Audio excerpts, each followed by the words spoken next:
Hey guys, it's me Gretchen from Gretchen's Vegan Bakery, and today I have a really quick video for you for how to make a spinach provolone stromboli.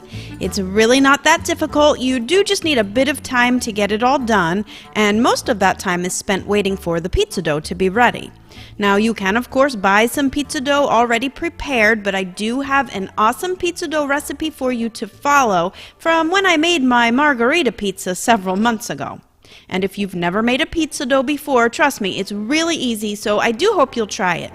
Other than that, for the filling ingredients for the stromboli, I've got baby spinach and baby kale, fresh basil, rosemary, and olive oil, vegan cheese, and I'm using Daiya provolone slices and some shredded Go Veggie mozzarella, but you can use whatever brands you like best. Believe me guys, the Daiya cheese has come a long way from where it started. You will also need some fresh garlic, salt, and crushed red pepper. And of course my pizza dough has been made ahead of time, but it does have to rest so that it can double in size. So while that's happening, I can prep my spinach and kale filling mixture.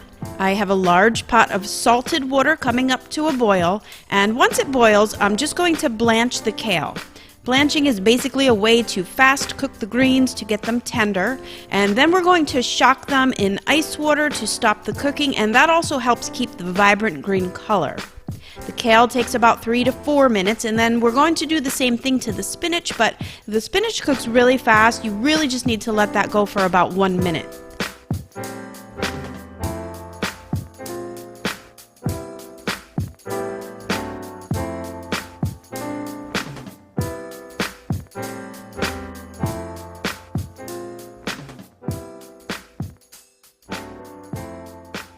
Shock both of the greens in the ice water bath, and then squeeze out the excess water as best as possible.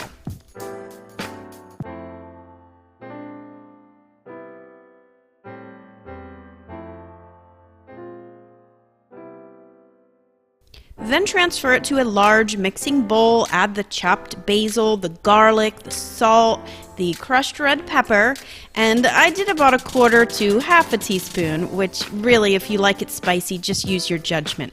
And then of course the olive oil. Now mix it all up to distribute the ingredients well, and I just grabbed a fork to kind of help because that spinach and kale was staying in tight clumps from all my squeezing. I then had an afterthought and decided to add some vegan Parmesan cheese, which I didn't show you on the table in the beginning. The cheesier the better, right? So definitely add that if you have it. Now the pizza dough probably by now has doubled up, and we can get to rolling it and filling it. Just roll it out on a lightly floured surface to about 18 inches by 15 inches, and it's going to be about 1/4 inch thick. Brush off any excess flour and then start layering it with the cheese slices. And honestly guys, I know Daiya has a bad rap, but their new formulas are really spot on. Next, some shredded vegan mozz, and then the spinach mixture goes on next.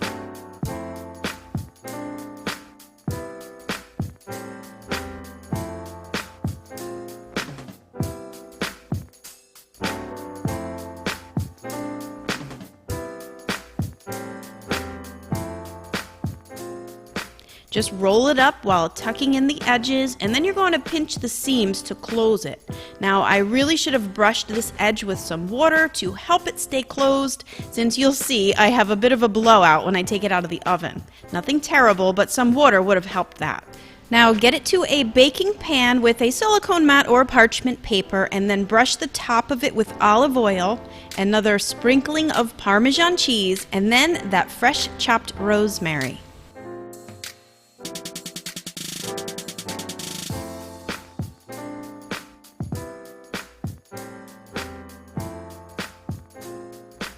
I do like to leave my stromboli on the top of the oven while I preheat it to 350 degrees Fahrenheit.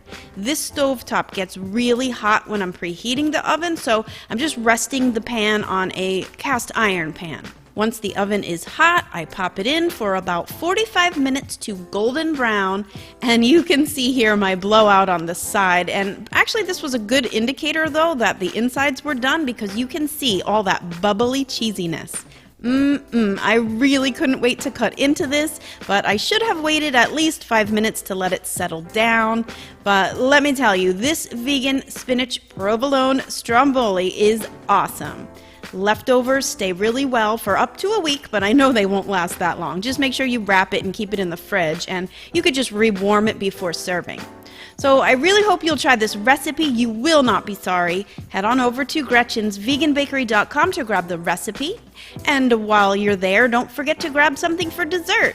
I would recommend a nice piece of Almond Joy chocolate cake, but that's just me. I have tons of other great recipes on my blog and here on my YouTube channel, so be sure to subscribe and you won't miss a single one. Alright everyone, thanks so much for watching my video. If you liked it, give it a thumbs up and comment below to let me know what you think, and also give me some ideas for what to make next. Alright, until then, happy vegan baking and cooking. Bye for now.